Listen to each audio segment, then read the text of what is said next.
Climate change एक ऐसा मुद्दा जिसके बारे में कोई बात करे तो उसकी सुनी नहीं जाती। वहीं अगर कोई धर्म या राजनीतिक मुद्दा उठाए तो उसकी ओर सभी ध्यान देने लग जाए। इसका एक उदाहरण हम देख सकते हैं सोनम वांगचुक का क्लाइमेट फास्ट और इलेक्शंस। कितने न्यूज चैनल्स ने सोनम वांगचुक के क्लाइमेट फास्ट की ओर ध्यान दिया और कितनों ने इलेक्शंस को कवर किया। क्लाइमेट चेंज पर बात करने वाले व्यक्ति को चाइनीज एजेंट बताया गया, यानी समाज के लिए अच्छे काम करने वालों का कोई महत्व नहीं। वहीं दूसरी ओर अगर कोई व्यक्ति आरक्षण, जाति या धर्म जैसे मुद्दों को लेकर चले तो पूरा समाज उसके पीछे हो चलेगा। इस वक्त भारत के हर शहर का तापमान 45 से 50 डिग्री सेंटीग्रेड तक पहुंच गया है। दिल्ली में आज तक का सबसे highest temperature 52.9 degree centigrade record किया गया है। पूरे भारत में आज तक कभी भी इतना टेम्परेचर रिकॉर्ड नहीं किया गया। हालांकि इसमें 3 डिग्री सेंटीग्रेड का एरर बताया गया था, लेकिन अगर 3 डिग्री सेंटीग्रेड तापमान कम है भी तो इससे क्या ही फर्क पड़ता है। तापमान में तो तेजी से ही वृद्धि हो रही है। भारत में कुछ समय बाद तापमान का 50 डिग्री सेंटीग्रेड से ऊपर पहुंचना कोई बड़ी बात नहीं रह जाएगी। भारत उन देशों में शामिल है जहां कार्बन एमिशन सबसे अधिक होता है। कार्बन एमिशन के मामले में चाइना और यूरोपियन यूनियन के बाद भारत तीसरे स्थान पर है।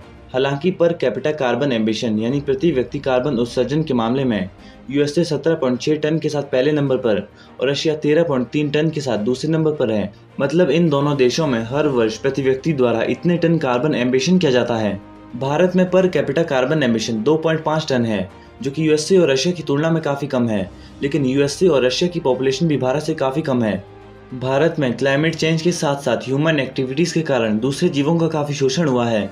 हीट वेव्स को सहन न कर पाने के कारण सैकड़ों जीवों की मृत्यु हो रही है। हाल ही में मध्य प्रदेश की झाबुआ डिस्ट्रिक्ट में अत्यधिक गर्मी सहन न कर पाने के कारण सैकड़ों चमगादड़ों की मौत हो गई। ये तो ग्लोबल वार्मिंग और जलवायु परिवर्तन का एक छोटा सा उदाहरण है। न जाने भारत में कितने जीवों की प्रजातियां समाप्त हो चुकी हैं और कुछ प्रजातियां आने वाले वर्षों में पूरी तरह से समाप्त हो जाएंगी।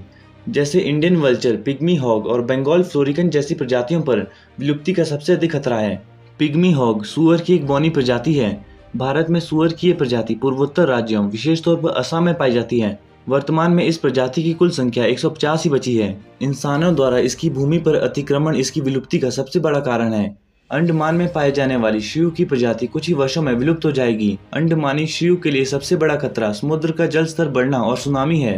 भारत के मालाबार तट क्षेत्र में पाए जाने वाली कस्तूरी विलाव यानी सीविड की प्रजाति भी क्लाइमेट चेंज और इंसानों की क्रूरता को झेल रही है। आपने शायद ही इस जीव के बारे में पहले सुना हो। वर्तमान में इनकी संख्या लगभग 250 के आसपास ही बची है। अब इन्हें बचा पाना लगभग असंभव है।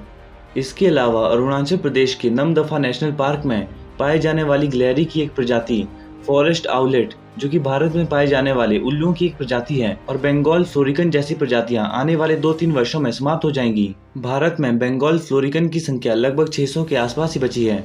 ये सभी प्रजातियां IUCN की रेड लिस्ट में शामिल है, जो कि आने वाले वर्षों में विलुप्त हो जाएंगी।